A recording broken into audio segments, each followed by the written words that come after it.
Hello students, welcome back to the channel. आज हम कर रहे हैं क्लास 9th का chapter 5 introduction to Euclid's geometry exercise 5.1 का question number 1। The question is which of the following statements are true and which are false, give reasons for your answers. तो यहाँ पर आपको कुछ स्टेटमेंट्स दी गई हैं जिसमें हमें ये बताना है कि कौन सी स्टेटमेंट ट्रू है और कौन सी फॉल्स है, ठीक है। और उसके लिए आप रीजंस भी दे सकते हो, ठीक है। तो यहाँ पर हमारे पास इसमें फर्स्ट पार्ट है only one line can pass through a single point. तो यहाँ पे बोला गया है कि एक सिंगल पॉइंट से सिर्फ एक लाइन पास हो सकती है। तो जैसे कि यहाँ पर हमारे पास एक सिंगल पॉइंट है, तो इस सिंगल पॉइंट से ये कह रहे हैं कि सिर्फ एक लाइन पास हो सकती है, बट हम इस सिंगल लाइन से बहुत सारी लाइंस पास कर सकते हैं। जैसे हम इस सिंगल लाइन से इस तरीके से बहुत सारी इनफाइनाइटली लाइन पास कर सकते हैं, ठीक है। तो इसका आंसर हो जाएगा बेटा फॉल्स, ठीक है।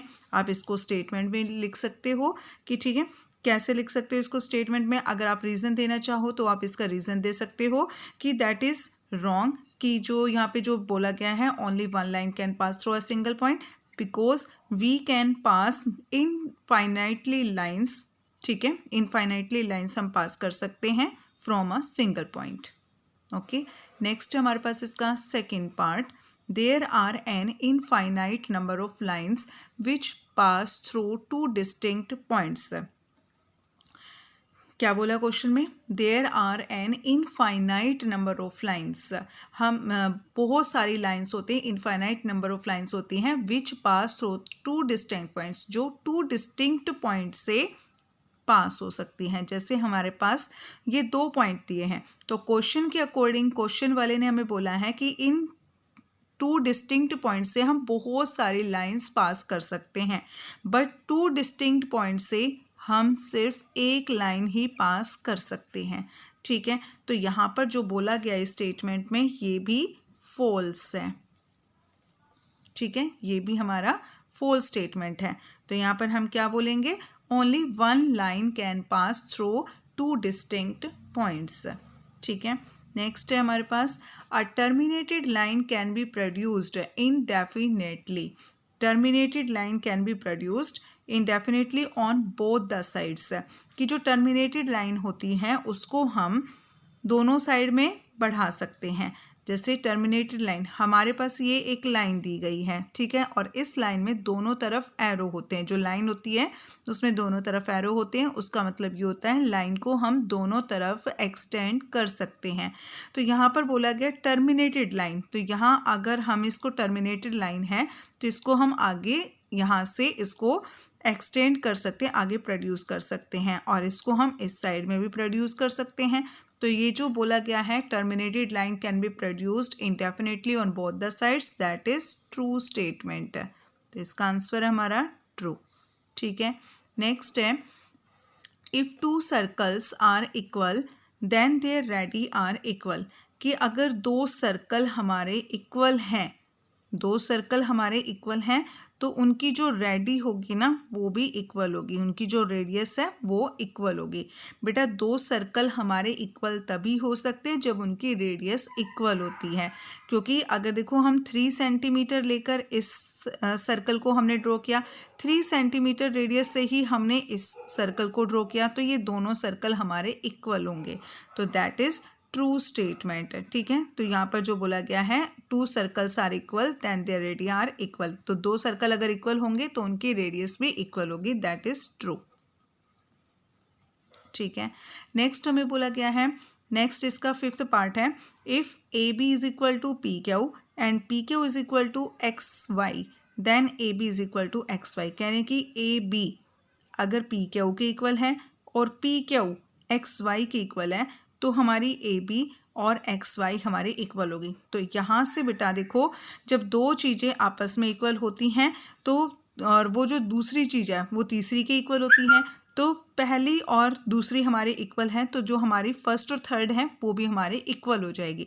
तो देखो इसको मैं आपको क्लियरली ऐसे समझाऊंगी, ए बी हमारी मान लीजिए 5 सेंटीमीटर है, ठीक है, और हमारी पी क्यू ए बी और पी क्यू कहाँ है कि दोनों इक्वल है। अगर ए बी 5 सेंटीमीटर है तो हमारी पी क्यू भी हमारी 5 सेंटीमीटर होगी। नेक्स्ट हमें बोला है P Q equal to X Y, की जो पी क्यू है वो एक्स वाई के इक्वल है। अब पी क्यू 5 सेंटीमीटर है तो एक्स वाई भी 5 सेंटीमीटर होगी क्योंकि दोनों आपस में इक्वल है। तो यहाँ से हमने क्या देखा कि जो ए बी है वो भी 5 सेंटीमीटर है, एक्स वाई भी 5 सेंटीमीटर है, तो इसलिए हम कह सकते हैं A B is equal to X Y. So that is true statement. तो ये भी हमारी ट्रू स्टेटमेंट है। ठीक है, नेक्स्ट है हमारा question number 2। Give a definition for each of the following terms.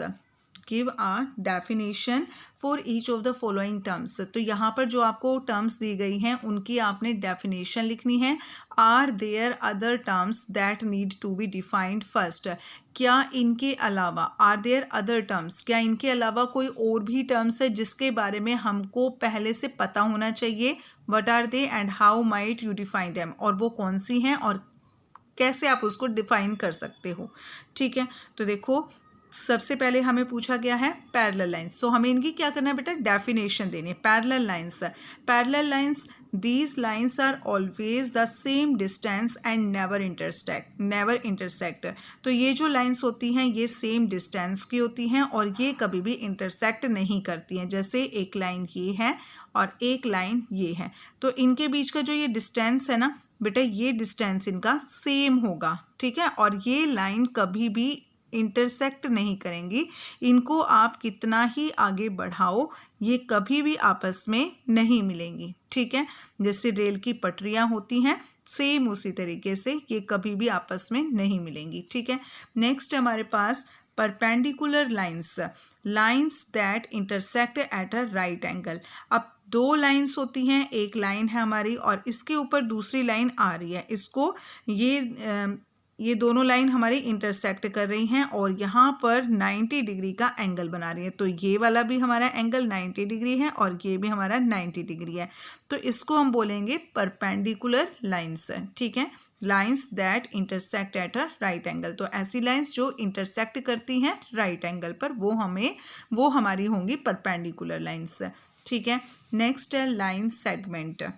Part of a line, line का ही पार्ट होता है। जैसे कि मान लीजिए हमारे पास ये लाइन है और इसका ये पार्ट, इसका लाइन का ये बीच वाला पार्ट, ठीक है, टू एंड पॉइंट्स के जो बीच का पार्ट है, part of a line having two end points and definite length. तो लाइन का ही पार्ट जिसके टू एंड पॉइंट्स होते हैं और उसकी डेफिनेट लेंथ होती है। तो इसके बीच की जो ये लाइन है ना बेटा, ये डेफिनेट लेंथ होती है, यानी ये फिक्स होती है। और जो लाइन होती है इसको हम आगे एक्सटेंड कर सकते हैं, इधर भी और इधर भी, दोनों साइड में हम लाइन को एक्सटेंड कर सकते हैं। बट जो लाइन सेगमेंट होता है वो डेफिनेट लेंथ होती है उसकी, उसको हम आगे एक्सटेंड नहीं कर सकते हैं। तो ये होता है हमारा line segment, two end points के बीच का जो पार्ट है वो होता है हमारा लाइन सेगमेंट। नेक्स्ट है radius of a circle. Radius of a circle, in a circle the distance of centre and circumference is called the radius of a circle. एक सर्कल के अंदर सेंटर और सर्कमफ्रेंस के जो बीच का डिस्टेंस होता है उसको हम बोलते हैं सर्कल की रेडियस। जैसे ये हमारे पास एक सर्कल है, इस सर्कल का ये सेंटर है और जो ये होता है ना, ये जो सर्कल की जो ये बाउंड्री होती है इसको हम सर्कमफ्रेंस बोलते हैं। तो यहाँ पे सर्कल का सेंटर और इस सर्कमफ्रेंस तक के जो बीच का ये डिस्टेंस है इसको हम रेडियस बोलते हैं। तो रेडियस सर्कल में एक ही नहीं होती बेटा, रेडियस सर्कल के अंदर बहुत सारी होती हैं। जैसे कि इस सेंटर से आप जितनी भी लाइन ड्रॉ करोगे जो सर्कमफ्रेंस को टच करेगी वो सभी रेडियस कहलाती हैं। ये सारी जितनी भी मैं ड्रॉ कर रही हूँ ये सारी रेडियस हैं और ये इनफाइनाइटली होती हैं। ठीक है, रेडियस ऑफ अ सर्कल, तो ये आपने समझ लिया। यहाँ पे सर्कल के सेंटर और सर्कमफ्रेंस के बीच का जो डिस्टेंस होता है उसको रेडियस ऑफ सर्कल बोलते हैं। नेक्स्ट है हमारे पास square. Square, a quadrilateral in which all the four angles are right angles and all the four sides are equal। तो एक क्वाड्रिलेटरल, ठीक है, ये है हमारा क्वाड्रिलेटरल जिसमें 4 साइड्स होती हैं। तो क्वाड्रिलेटरल जिसकी 4 साइड्स हमारी इक्वल होती हैं, 4 साइड्स हमारी इक्वल हों और जिसके चारों एंगल्स 90 डिग्री के हों, ठीक है, चारों साइड्स इक्वल हों, चारों एंगल्स 90 डिग्री के हों, तो उसको हम बोलते हैं स्क्वायर, ठीक है। बहुत ही बेसिक सी चीज़ें हैं, मुझे पता है ये आप सबको पहले से पता है, ठीक है। तो आगे देखो बेटा, क्वेश्चन में हमसे पूछा था कि इन जो हमने डेफिनेशन की है बेटा, तो इनको डिफाइन करने के लिए क्या कुछ और भी टर्म्स है जिनका हमें पहले से पता होना चाहिए, तो उसका आंसर है yes. Yes, we need to have an idea about the terms, like कि हमें कुछ टर्म्स है जिसका हमें पहले से आइडिया होना चाहिए, जैसे पॉइंट के बारे में हमें पता होना चाहिए, लाइन के बारे में पता होना चाहिए, रे, एंगल, प्लेन, सर्कल, सरकमफ्रेंस, तो ये सारी चीज़ें हैं, कुछ ऐसी टर्म्स हैं जिसके बारे में हमें अच्छे से पहले पता होना चाहिए, ठीक है, before defining the required terms. तो इन टर्म्स को डिफाइन करने के लिए ये सारी टर्म्स आपको पहले से पता होनी चाहिए, जैसे पॉइंट है, लाइन, रे, एंगल, सर्कल, सरकमफ्रेंस वगैरह, ठीक है। तो ये था हमारा क्वेश्चन नंबर 2। अब हम कर रहे हैं अपना क्वेश्चन नंबर 3। थर्ड क्वेश्चन है, कंसिडर 2 पोस्टुलेट्स गिवन बिलो। तो यहाँ पर नीचे आपको 2 पोस्टुलेट्स दिए गए हैं, उनको आपने समझना है। फर्स्ट पोस्टुलेट्स आपको दिया गया है, given any 2 distinct points A and B, there exist a third point C which is in between A and B। तो given any 2 distinct point, 2 distinct point दिए गए हैं आपको, 2 अलग अलग पॉइंट दिए हैं, जैसे एक A है, एक B है, ठीक है।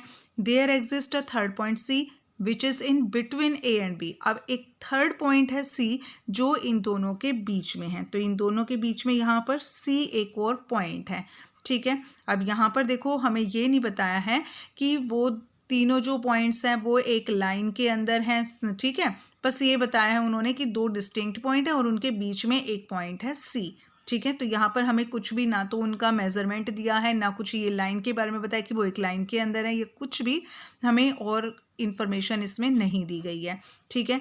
नेक्स्ट है, there exist at least 3 points that are not on the same line. There exist at least 3 point that are not on the same line. तो यहाँ पे बोला गया है कि 3 पॉइंट्स हैं, एक A है, एक B है और एक C है, A, B एंड C, और that are not on the same line, same line पर वो तीनों नहीं है, तो वो यहीं पर कहीं भी होंगे, हमें नहीं बताया डेफिनेट, कुछ उसका मेजरमेंट नहीं दिया है कि वो यहाँ पर है, यहाँ पर है, ठीक है, बस हमें ये बताया कि 3 पॉइंट्स हैं जो सेम लाइन पर नहीं है, तो इतना हमें इंफॉर्मेशन इसमें दी गई है। आगे क्या पूछा है, do this postulates contain any undefined terms. क्या इन पोस्टुलेट्स में कुछ अनडिफाइंड टर्म्स है? Yes, yes, these postulates contain many undefined terms. अब जैसे मैंने आपको बताया कि यहाँ पर ना तो हमें लाइन के बारे में बताया है कि एक ही लाइन पर है, ना ही हमें यहाँ ये बताया है कि वो तीनों अलग अलग हैं, ठीक है, ना ही इनका कोई डेफिनेट मेजरमेंट दिया है, तो बहुत सारी चीज़ें हैं जो इसमें हमें नहीं बताई गई हैं। तो इसका आंसर आप लिखोगे yes, this postulates contain many undefined terms. तो इसमें बहुत सारी अनडिफाइंड टर्म्स हैं। आगे पूछा है, आर दीज पोस्टुलेट्स कंसिस्टेंट। क्या ये पोस्टुलेट्स कंसिस्टेंट करते हैं? यस। तो इसका आंसर क्या होगा? Yes, yes they are consistent. हाँ, वो कंसिस्टेंट करेंगे because they refer to different situations. Consistent तो ये कर रहे हैं बेटा क्योंकि ये हमें 2 अलग अलग सिचुएशंस के बारे में बता रहे हैं। 2 अलग अलग सिचुएशन क्या है? जैसे फर्स्ट में आपको बताया गया है कि 3 पॉइंट्स हैं, जो मतलब 2 डिस्टिंक्ट पॉइंट्स हैं और उनके बीच में C है, ठीक है, उनके बीच में C है, तो हो सकता है कि ये एक लाइन के ऊपर हो, क्योंकि जो एक लाइन होती है उस लाइन पर हम बहुत सारे पॉइंट्स हम ले सकते हैं उस लाइन पर, ठीक है, यहाँ B था, यहाँ C है, तो एक ही लाइन पर ये एग्जिस्ट कर सकते हैं। और जैसे यहाँ पर बताया गया कि भाई अलग अलग, इन्होंने यहाँ पे बोला है कि भाई सेम लाइन पर नहीं है, अलग अलग हैं, तो हो सकता है वो इसी पोजीशन में हो, ठीक है, तो यहाँ पर ये हम बोलेंगे हाँ ये कंसिस्टेंट है, ऐसा हो सकता है, क्योंकि यहाँ पर वो अलग अलग 2 सिचुएशंस के बारे में हमें बता रहे हैं, ठीक है। नेक्स्ट हमसे पूछा है, do they follow from Euclid's postulates.